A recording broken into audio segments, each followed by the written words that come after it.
Latest reports from the Middle East indicate at least 1,200 people have died as a result of the Hamas attacks in Israel. Meanwhile, in Gaza, which Hamas controls, the death toll from Israeli attacks is now at over 1,000. Let's get an update from the region. I'm joined by our correspondent in Tel Aviv, Ross Cullen. Ross, thanks so much for joining us. First of all, what is happening in Israel? I understand that as the Defence Force moves into areas that were under attack, kibbutzes, farms, that sort of thing, more and more atrocities are being uncovered. Tell us what's being discovered. Oh, it's just actually a military helicopter passing behind me here in Tel Aviv at the moment. They've been passing throughout the day, as well as fighter jets coming overhead. In terms of what is being revealed, we know that the Prime Minister did say that every day there is more evil being discovered, the savagery and brutalism, as he put it, of some of the assaults and attacks that were carried out by Hamas fighters over the weekend, their incursions into Israel. Some of the stories as well of survival, people being able to survive through extraordinary means of being able to hide, or even playing dead or hiding under deceased family members to try to get away. There have also been tales as well of killing of children, and so we are getting more of these accounts that are coming out now, particularly from the south of the country, just over the border from Gaza, of where these assaults took place. And you mentioned the military helicopter. There's a lot of activity in the skies, and we know that the bombardment of Gaza has continued really since after the Saturday attack on Israel. What is the latest that you know of what's happening in Gaza?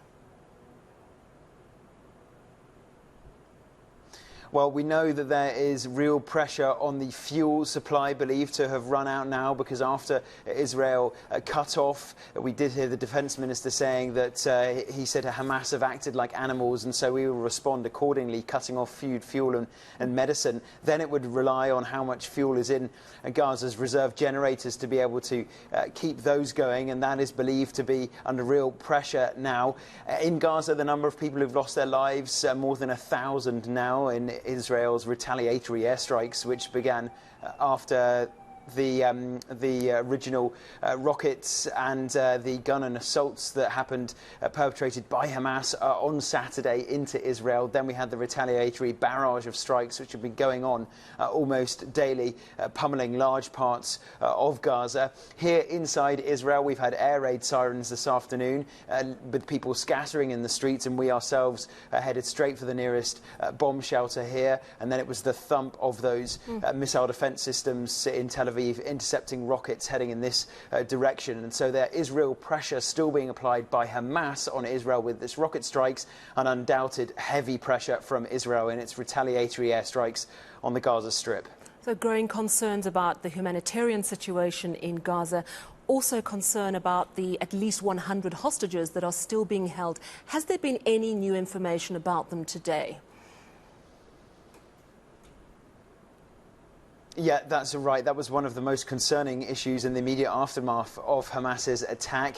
Women, children, Israeli nationals, foreign nationals, members of Israel's armed forces kidnapped back into Gaza, and Hamas have threatened that for every unannounced airstrike that targets civilians, they will execute one hostage every hour. And so it is a very delicate situation, and there are believed to be unconfirmed discussions going on, potentially mediated by Qatar with the support of the United States for Hamas and their negotiators, to be speaking to members of the Israeli government, unconfirmed by both sides. But that will be a path that would need to be opened if there is going to be a successful, potentially, exchange of hostages for prisoners. That is another situation that this new unity government here in Israel is going to have to deal with very quickly.